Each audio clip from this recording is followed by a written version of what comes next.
corona itu malah dengan madu dan membaca Al-Quran banyak yang sembuh. Itu yang kita dengar terakhir ya. Dan itu salah satunya mungkin dengan pembacaan Al-Quran yang mereka lantunkan bersama.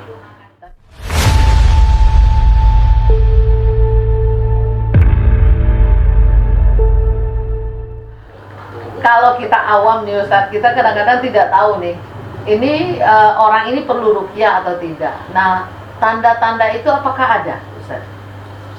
Ya, tanda-tanda orang yang perlu ruqyah. Iya, perlu ruqyah. Bisa juga mungkin lihat saya apa perlu diruqyah kan gitu kan, kita juga tahu kalau kita awam gitu maksudnya. Jadi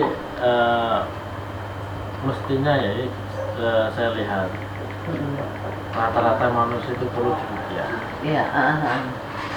Ruqyah itu kan bisa kita datang ke praktisi yang ahli ruqyah. Bisa juga kita ruqyah mandiri. Iya. Misalnya kita baca Al-Quran sendiri. Tapi kan tentu ada ayat-ayat yang dibekali, misalnya ayat mana yang harus kita baca dan sebagainya. Karena memang kadang-kadang Ustadz kita lihat di sekeliling gitu biasanya. Kalau kita melihat nih, contohnya saya punya anak nih. Ini anak nih kok susah kali dikasih tahu. Sholat berkali-kali suruh juga nggak disuruh nggak sholat gitu. Apakah itu bisa dibutuhkan ruqyah untuk anak-anak yang bisa dikatakan agak agak bandel atau kadang-kadang nggak terlalu mendengar kata orang tua? Apakah itu bisa jadi salah satu? Ya tentu bisa. Kan memang dianjurkan ruqyah. Iya. Karena tadi sudah saya jelaskan ruqyah kan untuk semua hajat. Semua problematika kehidupan kita itu perlu kita usahakan untuk mohon kepada Allah untuk menghilangkan semua kesusahan yang kita alami selama kita masuk ke kita. Anak kita supaya jadi anak soleh, supaya mau beribadah. Iya. Seperti itu. Aku kirim linknya. Aku kirim lagi. Jadi memang rata-rata manusia ini manusia ini rata-rata punya penyakit. Kalau nggak penyakit jasmani ya rohani. Nah, penyakit jasmani maupun rohani ini itu di antara penyebabnya itu karena ada gangguan-gangguan jin. Yang mana yang saya maksud ini jin kafir, jin yang jahat. Jadi tidak semua jin itu kafir. Ada jin yang muslim, yang baik, ada yang kafir. Dan jin-jin kafir ini termasuk bala tentaranya iblis. Sedangkan iblis ini sejak zaman Nabi Adam sudah berjanji mau menjerumuskan manusia, mau mengganggu manusia, mengganggu dalam berbagai hal, termasuk kesehatan, termasuk mentalnya, termasuk perilakunya, selalu membisikkan dalam hati manusia. Sehingga manusia ini sekiranya semuanya sesat dan termasuk ahli neraka sebagaimana biar ada teman dia. Biar ada teman. Oh ya, bagi yang mau telepon jangan telepon deh. Nanya boleh ya, silakan aja tulis di bawah siaran langsung tentang ruqyah dan sekitarnya. Mungkin ada yang perlu ditanyakan kepada Ustadz juga, silakan saja, kita akan bisa langsung berbicara dengan Ustadznya. Oh ya Ustadz, yang saya ini yang perlu saya seperti yang Ustadz sampaikan tadi, ada kalanya kita ruqyah perlu orang ataupun praktisinya, tapi ada kalanya kita bisa meruqyah sendiri. Itu sampai level mana kita bisa dikatakan, wah ini masih bisa ruqyah sendiri nih, wah kalau ini sudah perlu penanganan yang ahli gitu. Ada batasnya nggak Ustadz? Tentu kalau masalah batasnya tentu tidak ada. Di sini siapapun boleh ruqyah. Boleh ruqyah itu tadi kan doa. Misalnya kita berdoa kepada Allah dengan misalnya perantara air ini kan, ini boleh, siapapun boleh melakukan itu. Ini termasuk ajaran agama Islam. Boleh juga. Cuman gangguan jin ini kan macam-macam. Iya. Ya. Ada yang gangguannya itu biasa atau ringan, ada yang lumayan berat gitu. Yang biasanya agak berat ini biasanya yang sihir, Iya. seperti itu. Nah, untuk gangguan-gangguan yang cukup berat ini kita tentu perlu yang ahli dalam menangani ini. Iya. Semisal kita sakit misalnya, kita kan perlu ke dokter. Iya. Mungkin sebelum ke dokter kita berusaha juga misalnya Beli Bodrexil dulu ataupun obat di warung dulu kan ya, gitu. seperti itu. Nah, kalau memang sudah nggak mempan, barulah kita ke dokter. Ahlinya. Berarti sama lah, ruqyah juga Bukan seperti seperti itu. itu. Jadi kita coba dulu secara mandiri, habis itu memang kalau seandainya enggak, baru kita tapi kalau kita dilihat dulu boleh nggak Ustaz? Misalnya kita mau datang dulu nih Ustaz, coba dilihatin dulu nih kita perlu ruqyahnya pakai ahli atau sendiri, itu bisa dilihat. Boleh. Dilihatkan gitu maksudnya. Dan Ya. untuk datang seperti itu, apakah mereka harus datang ke sini atau bisa jarak jauh? Kalau hanya sekedar melihat. Boleh jarak jauh boleh. Berarti masih bisa Ustadz melihat misalnya, ya maklumlah sekarang ada video call dan sebagainya, bisa? Bisa. Masih bisa? Oke. Sebentar kita lihat dulu, ini ada sedikit pertanyaan nih Ustadz. Oh ya, selamat malam untuk Alfa Yazial. Maaf Bun, baru gabung. Semoga dalam lindungan Allah Subhanahu wa taala. Amin. Terus juga ada Permata Rahayu juga yang lagi dengar. Selamat malam juga. Nongsa Batu Besar hadir. Wah, ini Nongsa masuk nih, berarti aman nih jaringan. Terus juga ada Tembesi hadir. Selamat malam juga Ustadz katanya. Terus juga ada Bulang Kebang Tanjung Kubu juga hadir. Terus juga ada Pina Lebeng juga masuk, ada Punggur, Tapanuli Utara juga sudah masuk bareng kita. Oke, bagi Anda yang ingin bertanya seputaran ruqyah juga boleh, silakan aja tulis nanti pertanyaannya di siaran langsung saya. Dan juga Ustadz, kalau untuk ruqyah itu sendiri dilakukan biasanya yang tepatnya itu ada waktu-waktu tersendiri enggak? Ataupun ada malam-malam tersendiri, ataupun ada misalnya pas tanggal ini lebih bagus, apakah itu ada pilihan seperti itu? Kalau waktu nggak ada. Kapan saja? Kapan saja boleh. Tapi yang dianjurkan itu penting kita dalam keadaan suci. Oh, dalam keadaan suci. Tentunya tempatnya yang bagus. Bagus maksudnya suci dan bersih gitu ya. Yang baik lah, mungkin di rumah. Ya tidak, misalnya pas tidak di jalan itu sebaiknya kan di tempat yang sesuai. Tepat. Dan kalau untuk waktu nggak ada pilihan tanggal, waktu, hari itu nggak ada masalah. Nggak ada masalah ya. Oke. Memang perlu kita perlu konsentrasi, itu yang penting. Karena ini kan doa kita kepada Allah. Kita perlu konsentrasi, karena konsentrasi ini termasuk salah satu syaratnya ruqyah itu berhasil gitu. Ketenangan juga merupakan salah satu ya Ustaz ya.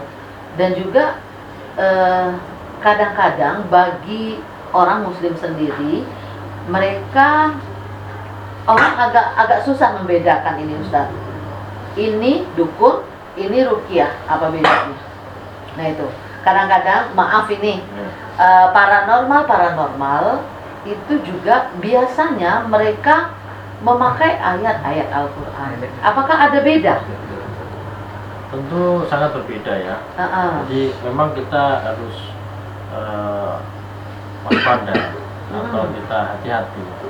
Banyak sekali pasien yang kesini ketika saya tanya, banyak sebelumnya itu sudah dukun, atau mungkin paranormal misalnya.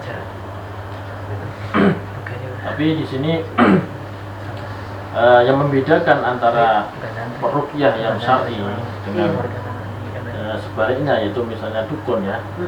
Ini tentunya yang peruqyah ini minta kepada Allah.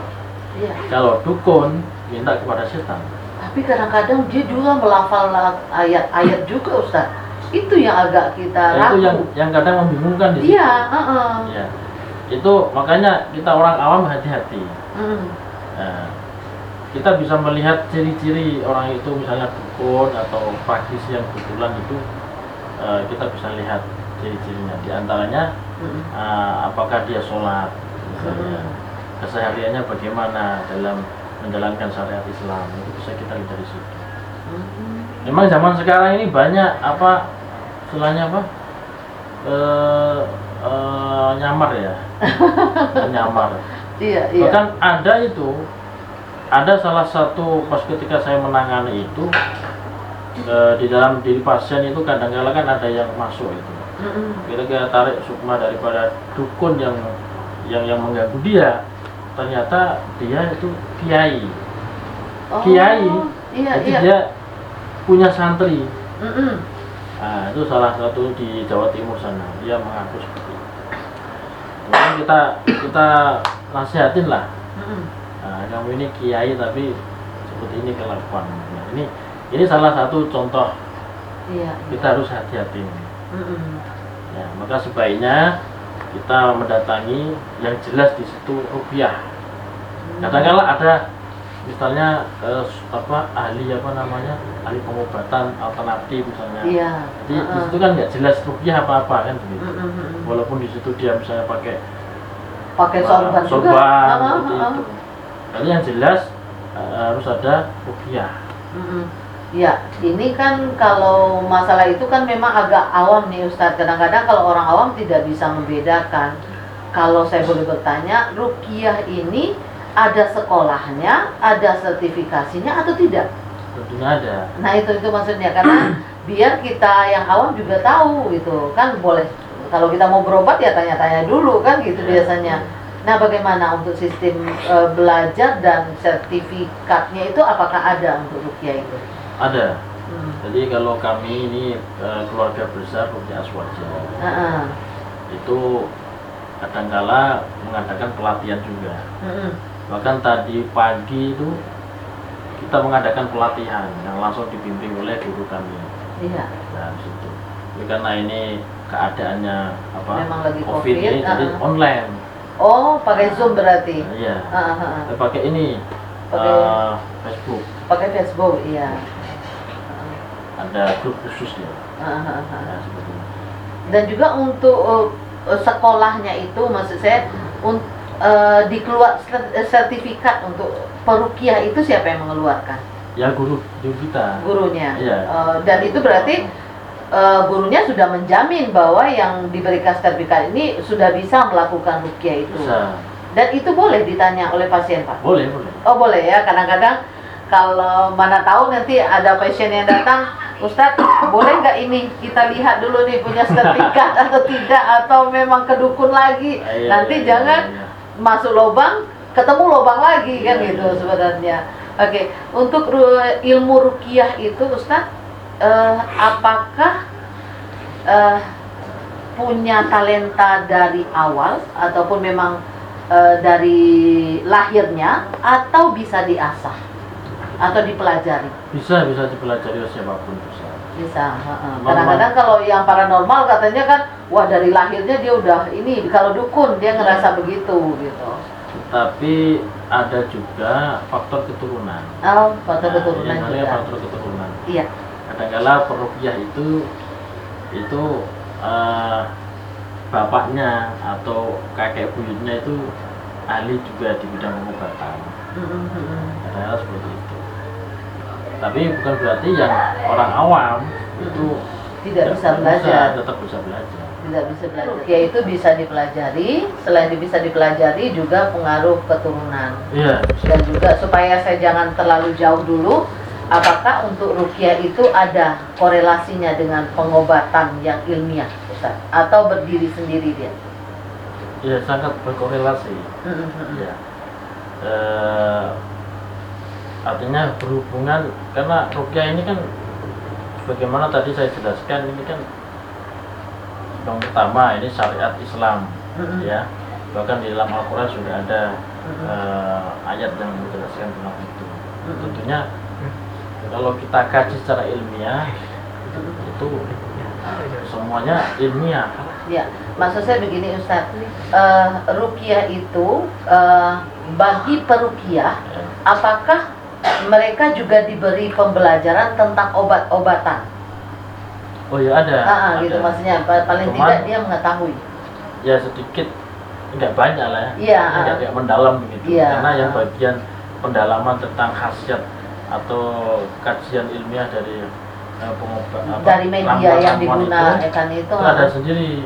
Oh, Tentunya orang gitu. yang ahlinya. Iya. Dan kita paling tahu hanya khasiatnya apa saja seperti itu. Dengan menggunakan itu. Iya. Karena dia beda ya, beda profesi jadinya Iya. gitu ya, karena ahli Nah, pengobatan. seperti ini kan kan ada tulisannya ini. Iya. Mengobati sihir dan gangguan jin, melancarkan peredaran darah, Iya. ya kan? Meningkatkan metabolisme tubuh dan sebagainya kan banyak. Iya. Ini kita ya sekedar tahu ini aja. Ditambahlah dengan doa-doa yang kita pelajari, betul. dan ini hanya sebagai media yang menyembuhkan tetap Allah kan demikian Ustadz ya. Ustadz, sebenarnya orang yang terkena sihir itu punya ciri-ciri nggak Ustadz? Ada ya ada. Jadi ini saya mau jelaskan apa ciri-ciri orang yang terkena gangguan jin ya. Nah, yang pertama yaitu terhalangnya kehidupan. Terhalang kehidupan. Nah, jadi kehidupannya ini penuh dengan masalah problem. Mm-mm. Semisal Selesai problem satu, datanglah satu lagi Iya. gitu. Oh gitu. selalu ada masalah yang dihadapi. Perekonomian bisa termasuk? Bisa, Mm-mm. misalnya perekonomian, misalnya orang berdagang ya, biasanya itu lancar, kalau tiba-tiba sepi, nah nggak wajar, cara nggak wajar. Itu contoh salah satu. Kalau penurunannya gratis. Drastis. Biasanya kan lancar, misalnya penghasilan sehari omsetnya misalnya 1 juta. Kalau tiba-tiba hari ini nggak ada orang sama sekali yang datang misalnya. Besok juga seperti itu. Sampai misalnya 1 minggu. Nah, Iya. Setelah tanyakan ke Pak Ustadz, oh ternyata ada yang menghalangi di situ. Nah, ada yang mengganggu di situ. Nah, setelah dibersihkan, ya normal kembali. Iya. Nah, ada kala seperti itu. Oke. Atau mungkin misalnya ada orang cari kerjaan nggak dapat, sudah interview, sudah tinggal Goalnya sedikit lagi. juga. Iya, tapi ternyata ditolak. Dan itu sudah berkali-kali. berkali-kali. Oh, itu termasuk. Berarti nggak wajar itu. Iya. Nah, itu salah satu gangguan yang di bidang kehidupan atau terhalangnya kehidupan kita. Ini suka nggak suka, tadi ada yang nanya tuh Ustadz. Saya suka, dia suka, nggak suka. Tapi kalau pas saya suka dia nggak suka katanya. Jodoh juga bisa nggak diruqyah Iya, Ustadz? masalah perjodohan juga. Karena ada yang nanya tadi, katanya perjodohan apakah perlu diruqyah juga? Wah, nanti saya tanya Ustadz dulu, saya bilang gitu. Itu bisa untuk perjodohan? Iya, memang sering ya kita jumpain itu perjodohan ini terganggu. Karena umurnya sudah hampir 40-an. Ada beberapa teman saya begitu. Sudah mapan secara ekonomi, tapi udah dekat tapi nggak jadi. Itu apakah perlu diruqyah juga? Ya, karena biasanya begini, yang dari pihak laki-laki ya, misalnya yang kena gangguan ini yang laki-laki ya, jadi dia sudah secara ekonomi sudah mapan, mungkin sudah ada rumahnya sudah tersedia misalnya, bahkan kenalannya banyak, tapi susah dapat jodoh. Kadang-kala ada yang mengganggu jin, Iya. sehingga mengganggu pikiran dia. Kita misalnya ada yang dekat, tiba-tiba dalam pikiran dia itu ada semacam prasangka seperti itu. Ada aja yang kurang. Iya, ada yang kurang. Sehingga itu nggak jadi. Bahkan kadang-kala sudah tunangan, sehari sebelum akad itu kadang ada juga yang gagal. Itu ada pengaruh juga, Iya. memang diganggu oleh jin itu. Iya. Oh, oke Ustaz. Selain itu Rata-rata apa lagi seperti Ustaz? Mungkin anak yang susah belajar dan sebagainya? Ya, masuk anak yang susah belajar, susah fokus, kan? Susah menghafal, Iya. nakal, bandel, Iya. seperti itu. Itu juga termasuk. Ya, termasuk ciri-ciri manusia atau orang yang terkena gangguan jin. Nah, dan selain daripada terhalangnya kehidupan, ya, itu juga ada yang kena masalah kesehatan, artinya sakit yang tidak wajar. Contohnya Ustaz? Ya misalnya segala macam penyakit ini. Jadi jin ini bisa membuat penyakit, tentunya atas izin Allah semuanya ya. Iya. Jadi jin ini biasanya disuruh sama dukun karena pesanan seseorang, misalnya disihir seperti itu. Apa disebut santet? Santet, guna-guna, Iya. bahkan termasuk pelet, Iya. segala macam. Ya, itu biasanya dampaknya dia sakit. Segala macam penyakit, mulai dari yang ringan sampai yang berat, termasuk misalnya usus pintu, gagal ginjal, jantung. Itu bisa Ustaz? Bisa. Oh. Jadi semua penyakit itu sering saya jumpai juga pasien datang ke sini. Bahkan kadang ada juga dulu ada benjolan. Iya, tumor ya, tumor Cina. Semacam tumor itu kalau menurut dokter kan tumor kan. Itu harusnya dioperasi kalau di kedokteran. Jadi dulu itu ada tuh pasien, besoknya itu sudah janjian sama dokter mau dioperasi. Sorenya dia ke sini. Ketika kita tangani, alhamdulillah kempes. Iya. Jadi nggak jadi dioperasi. Alhamdulillah. Seperti itulah. Gitu. Apalagi kalau memang jauh-jauh hari kita sudah tahu ya. Iya. Mungkin nggak lebih cepat untuk disembuhkan. Iya. Nah selain itu ada lagi Ustaz? Selain dari gangguan kesehatan ya, ada juga ciri-cirinya yaitu gangguan mental. Gangguan mental. Mental. Gangguan mental apakah sampai level gila? Bisa. Oh bisa. Bisa. Gila, terus depresi, terus galau berat misalnya. Lagi patah hati berat nih biasanya. Iya. Jadi udah menung-menung sendiri tuh biasanya termenung ke sana itu termasuk gangguan mental ya Ustaz. Iya, bahaya itu. Kadang-kala tanpa sebab. Tiba-tiba kayak orang linglung terus kayak ada masalah besar itu, padahal nggak ada masalah. Nah, seperti itu. Itu diantara gangguan ciri-ciri orang kena gangguan jin yaitu terganggu mentalnya. Iya. Terus termasuk suka berprasangka jelek sama orang. Oh itu termasuk? Iya. Susah bergaul. Jadi mau bergaul kayaknya saya nggak cocok sama dia, kayaknya pilih-pilih. Seperti itu. Susah bergaul. Susah bergaul. Nah, yang saya maksud ini tidak ada alasan yang jelas. Jadi seakan-akan dalam pikiran dia itu terganggu gitu, susah bergaul karena ada prasangka yang nggak baik gitu sama kawan-kawannya. Siapapun ini, pada siapapun hanya kawannya. Nanti dijahatin, tiba-tiba perasaan dia gitu aja. Oh itu. Ini nggak rasional lah. Oh iya. Itu ciri-ciri. Berarti tadi gangguan mental juga sudah, kesehatan juga sudah. Ada lagi Ustaz? Selain itu? Ada juga ciri-ciri orang yang terkena gangguan jin ini itu mimpi buruk. Mimpi buruk. Misalnya mimpi jatuh dari ketinggian. Misalnya jatuh dari bukit, misalnya dari pohon. Misalnya mimpi hanyut gelombang tsunami misalnya. Oh, digulung gelombang. Atau misalnya mimpi naik kapal tenggelam.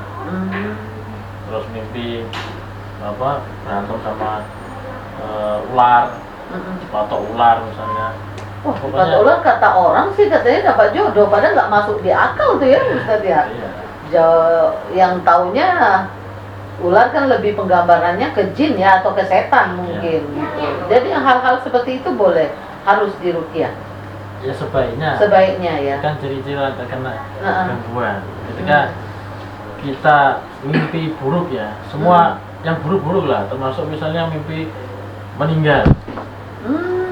Mimpi di kuburan misalnya, bertemu dengan setan-setan misalnya. Ya itu salah satu ciri-ciri orang kena gangguan. Oke. Selain itu Ustaz, ada lagi? Eh, ya itulah kira-kira itu sudah mencakup Sudah semua. mencakup semua ya. problem. Ya. Dan juga saya ini nanya, tapi di sini nggak ada orangnya sih yang sudah pernah. Saya belum pernah diruqyah sih Ustadz. Ya. Apakah memang ada perbedaan sebelum kita diruqyah ataupun sesudah diruqyah? Karena itu kan biasanya kita bisa tanya langsung sama yang Ya. pengobatan. Tapi mungkin Ustadz bisa memberikan penggambaran. Tentu ada bedanya ya, atau ada perkembangan positif yang baik ya, antara orang yang sebelum ruqyah dengan setelah ruqyah.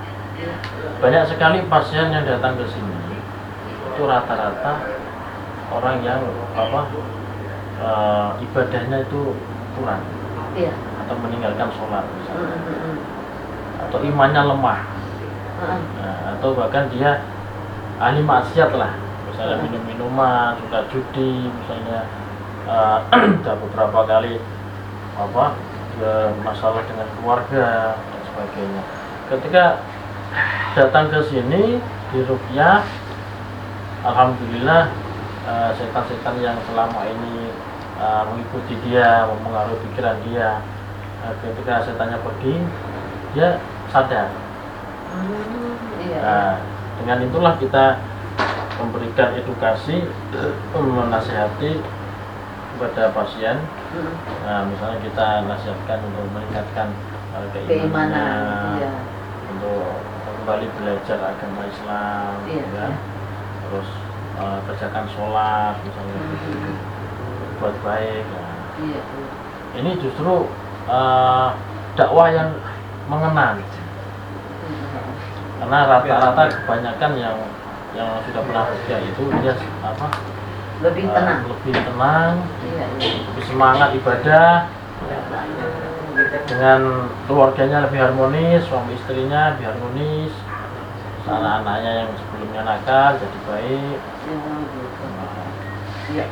Berarti kalau dilihat seperti itu lebih banyak manfaatnya. Jadi jangan menunggu kita terkena, sebenarnya jangan menunggu kita terkena jin dulu sebenarnya kalau untuk ruqyah. Kalau dilihat dari manfaat kita lihat. Karena seperti yang Ustadz gambarkan tadi, manfaatnya luar biasa gitu. Karena kadang-kadang ya maklumlah zaman sekarang. Ini kan kawin cerai sering kita dengar, aduh nggak suka dah, tinggalin aja, nanti ganti lagi gitu kan. Mungkin dengan ruqyah juga merupakan salah satu jalan mungkin. Dan juga Ustadz, untuk pasien yang datang, pasien yang selama ini ke sini, apakah hanya lingkungan Batam saja atau yang ada yang dari luar Ustadz yang selama ini? Ada juga yang dari luar, kadang dari Pinang, Dari Tanjung Pinang, dari Tanjung Batu, dari Selat Panjang, itu ada juga. Ada yang online juga. Kalau online kadang-kala ada dari Singapura, ada kali dari Malaysia. Oh, kalau online gimana caranya Ustadz? Lewat video call diajarkan baca doanya? Ya, lewat video call nanti kita bacakan dari sini. Yang di sana kita suruh siapkan air, plastik untuk persiapan air muntah, ya. Iya. Terus tisu. Gitu. Dan bisa itu Ustaz? Bisa. Biasanya Baik. kita bacakan dari sini, kemudian kita suruh untuk minum. Iya. Biasanya ada reaksi. Ada reaksi. Entah itu muntah, entah itu. Biasanya kalau memang ada jin di dalam tubuh kita, apabila diruqyah, ada sesuatu yang kita keluarkan. Biasanya. Ada reaksi ya. Ada reaksi. Nah, reaksi ini macam-macam. Seperti? Ada yang mual, muntah. Iya. Ada yang pusing-pusing. Ada yang berat-berat, misalnya di pundak berat. Padahal udah selama ini sudah dipijat, sudah berapa kali pijat tapi masih misalnya sakit di sini. Iya. Nah, terus kadang-kala ini dadanya kayak berdebar-debar gitu, kencang gitu, kayak takut, kayak apa, cemas gitu. Itu reaksi? Reaksi, salah satu reaksi. Masuk kesemutan.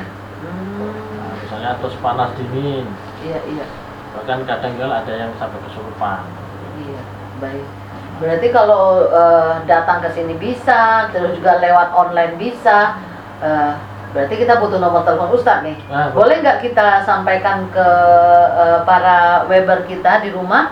Mana tahu mungkin belum tahu alamat kita di sini. Oh ya, satu lagi. Tadi pertama masuk saya melihat ada hipnotis juga. Pengobatan ruqyah dan hipnotis.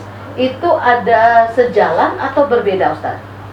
Ya, sejalan. Hipnoterapi ya? Hipnoterapi. Hipnoterapi bukan hipnotis. Jadi hipnoterapi itu ya dihipnotis ya? Ya, hipnotis ya. Di terapinya dengan hipnotis Iya, gitu ya Ustadz ya? iya. Dan itu sejalan dengan ruqyah? Ya, sejalan. Sejalan, oke. Biasanya hipnotis ini atau hipnoruqyah ya. Heeh. Ruqyah yang digabungkan dengan hipnotis itu Mm-mm. biasanya kita pakai untuk pasien yang misalnya pecandu narkoba, Oh, itu bisa juga? ya bisa. Oh. Terus misalnya pergaulan bebas, Mm-mm. ya perilaku selama ini yang sudah perilaku yang nggak baik selama ini dilakukan, Mm-mm. Mm-mm. itu bisa kita pakai dengan hipnotis. Mm-mm. Termasuk misalnya apa ya, fobia. Iya, Nah, ini fobia. takut dengan sesuatu. Nah, seperti itu. Heeh, heeh. Kemarin itu ada itu dia takut ayam. Oh, iya, Ada iya. itu aneh. Jadi udah tua, udah punya anak, Heeh, heeh. udah ibu-ibu udah tanpa puluhan tahun. Itu selama ini takut ayam. Mm-mm. Bahkan gambarnya aja takut. Iya. Dan takutnya tuh histeris. Jadi benar-benar takut. Alhamdulillah ketika selesai ruqyah ya biasa, hilang ketakutan. Inilah yang pertama kali saya bisa menggali lebih banyak tentang ruqyah dan juga terima kasih juga pencerahannya ini. Kadang-kadang kita merasa nggak sakit, ternyata sakit nih kalau dilihat dari penjabaran Ustadz kan begitu. Iya, iya. Baik, terima kasih atas kebersamaan kita malam hari ini dan mungkin sampai jumpa untuk selanjutnya Ustadz ya. Insyaallah. Baik para Weber, demikian kita perbincangan kita dengan pimpinan Pondok Pesantren Wali Songo dan juga membuka untuk pengobatan ruqyah dan hipnoterapi Ustadz Ahmad Samsul Arifin. Seperti yang sudah disampaikan, nanti kita akan tulis di atas. Dan juga bagi Anda yang ingin berminat, bertanya-tanya, karena kita tidak tahu gangguan dalam diri kita, baik itu gangguan dalam pemikiran, gangguan dalam mental, dan gangguan dari kesehatan, itu bisa berkonsultasi langsung dengan Ustadz kita. Dan juga bagi yang beragama Muslim, ini ruqyah ini merupakan salah satu pengobatan yang sudah ada sejak zaman Nabi kita dulu. Jadi jangan khawatir, ya, pasti ada perbedaan antara ruqyah dengan dukun, itu jauh sekali. Tadi kita juga sudah membahas. Baik, terima kasih atas kebersamaan Anda di rumah yang sudah ikut menonton, yang sudah memberikan like, terus juga yang sudah memberikan komen. Karena kebanyakan cuma melihat pada nonton semua. Nanti keingat kalau ada yang mau ditanyakan, silakan tanya aja langsung ke nomor telepon yang sudah disebutkan Ustadz tadi. Terima kasih, selamat malam dan assalamualaikum warahmatullahi wabarakatuh. Salam Wajah Batam.